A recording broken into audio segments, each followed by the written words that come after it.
السلام عليكم ورحمة الله وبركاته. ازيكم حبايبي؟ عاملين ايه؟ يا رب تكونوا دايما بخير وفي احسن حال. صباح الخير او مساء الخير على حسب ما بتشوفوا الفيديو. ان شاء الله النهاردة انتوا شايفين الاكلة بقى طبعا من اولها. النهاردة هنعمل محشي كده مشكل وعليه الفراخ اللي هي الكنتاكي المقرمشة دي. يلا نبدأ بسم الله. انا دلوقتي عاملين الصلصة، طبعا انتوا عارفين عمايل الصلصة بتبقى عاملة ازاي، بصل والصلصة والطماطم بنسيبها تسبك مع نفسها. ودلوقتي كنت عملت طبعا حطيت الشوربه بتاعت الفراخ وسقطت الفراخ، نزلتها في الميه وحطيت ورق لوري كده. بقول لكم بقى على البتنجان، بقى كنت جايبه شويه بتنجان وشويه كوسه. وكانت الاسعار النهارده جميله جدا في الاسواق يا جماعه. الاسعار بتاع الخضار نزلت واسعار حلوه، بس اسعار الكرنب بقى هي اللي لقيتها غاليه. تنتني الف في السوق وارجع، اروح السوق وارجع، وابني الذين مرضاش واقف على الكرنب على 30 جنيه ومش راضي. الكرنب اللي هو الصغير ده، فانا ما بحبش الصغير ده الصراحه، انا بحب الكرنب البلدي الصراحه.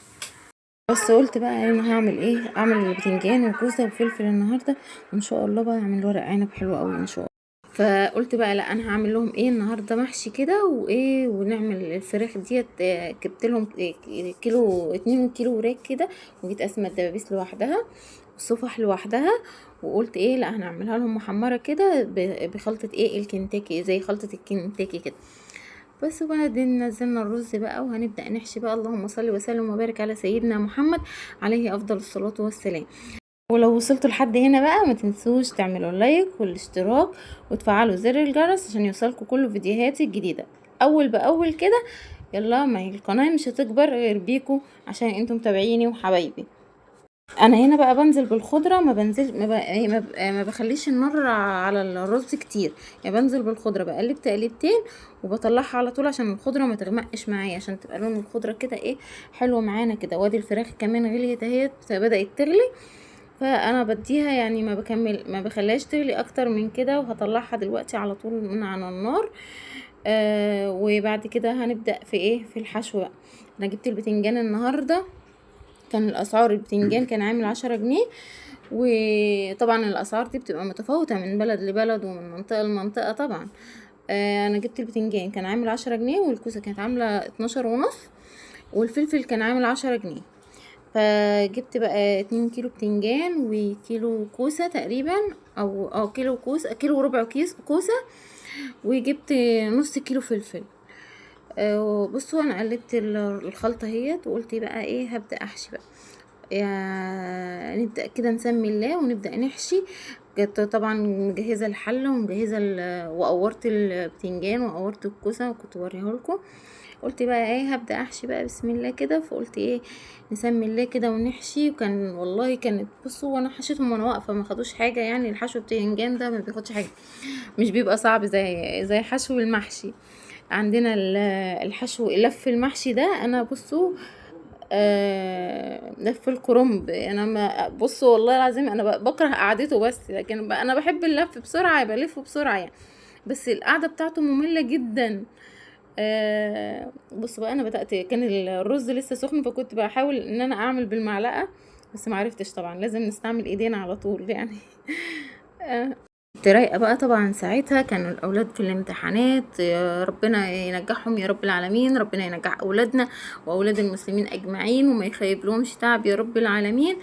كنت قعدت بقى قلت لا، انا هخلص المحشي ده على ما يجوا من الامتحانات يكونوا ايه، هيكونوا المحشي سخن كده وياكلوا على طول. فقلت لا، انا هخلص بسرعه بقى. فقلت وانا واقفه كده، وانا كنت احط الصينيه واقعد في الصاله بره وكده وهعمل المحشي. لا، قلت اخلصهم بسرعه، هو اللف مش هياخد حاجه. بس كان الرز سخن والله العظيم ما كنتش عارفه احشي. كنت عماله احشي بالمعلقه شويه واحشي بايدي شويه.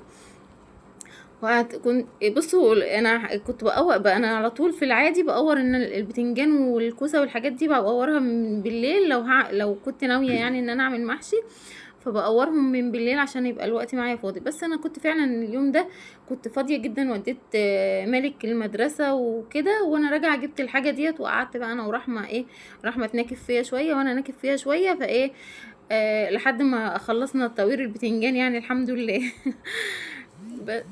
رحت بقى وديت مالك المدرسة. والله يا جماعة انا الفيديو انا منزلها لكم على القناة، والله فيديو كده وانا مصوراه، كنت مودية مالك المدرسة. وكانت المدرسة بتاع مالك مشتركة، بنات الصبح والصبيان اللي هي الظهر اخر النهار دي، بيمشي الساعة 11. ورحت بقى والله كانت مهزلة مهزلة بمعنى كلمة مهزلة. البنات طالعة والصبيان داخلة والأمهات داخلين والأبهات معاهم. بصوا ما اقولكوش والله لو شفتوا الفيديو. انا مش عارفه انا صورت من غيظي. كنت متغاظه جدا من منظر البنات، يعني اتبهدلت والله العظيم. وكان حالهم يصعب على يصعب على والله يصعب عليكم والله العظيم. ربنا يا رب. بص انا مش عارفه وساعتها مالك برضو تعب مني من الحر، كان الجو حر جدا. والواد فرهد مني ما تعرفيش، مش عارفه اعمل ايه. والله قمت صورت، قلت هصور بقى وانزلها، واتعصبت ساعتها وقلت لا انا هنزلها عشان وزير التعليم يعرف ومش عارفه ايه. بس خلاص انا هو اليوم عدى، هو ايام الامتحانات بتبقى كده يعني، في المدرسه دي ايام الامتحانات كده، انا خدت عليها من ايام محمد وايام مروان. بص انا دلوقتي بقى خلصت المحشي. حشيت المحشي، عملت حلتين اهوت ما شاء الله. فقلت لا يلا نسوي على طول بقى، انا كنت هركنهم ونقول نسوي اما الاولاد يجوا يعني، محمد ومروان ومالك. فقلت لا. محمد طبعا انتوا عارفين ان هو في الثانويه العامه، فكانت بيخلص الامتحانات وبيخش مراجعات الحصص ديت. فبيتأخر شوية عن اخواته التانيين. يعني مروان بيجي بدري لان مروان بيصحى بدري الساعة 6 بيروح المدرسة. امتى الاجازة تيجي بقى وارتاح من الساعة 6 ديت؟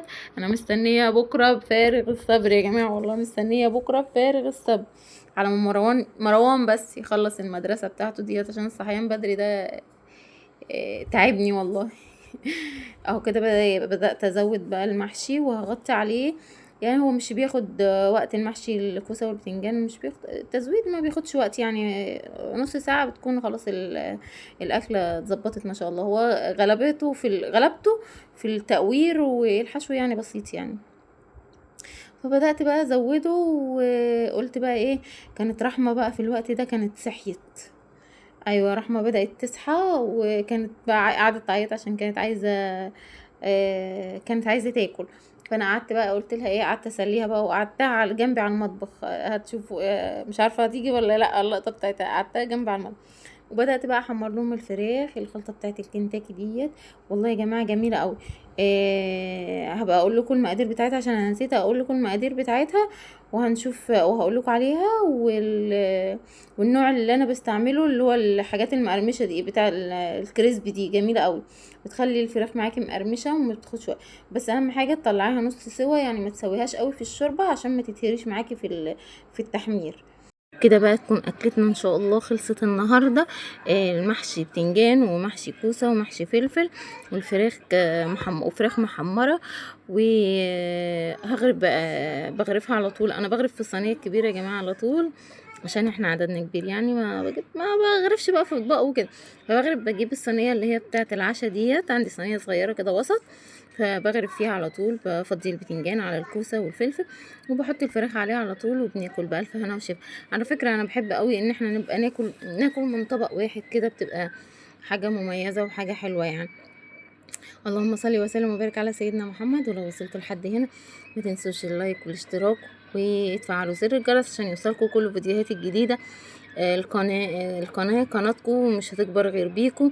السلام عليكم ورحمه الله وبركاته. اشوفكم في فيديو جديد ان شاء الله، وبألف هنا وشفا على قلوبكم كلكم حبايبي متابعيني حبايبي.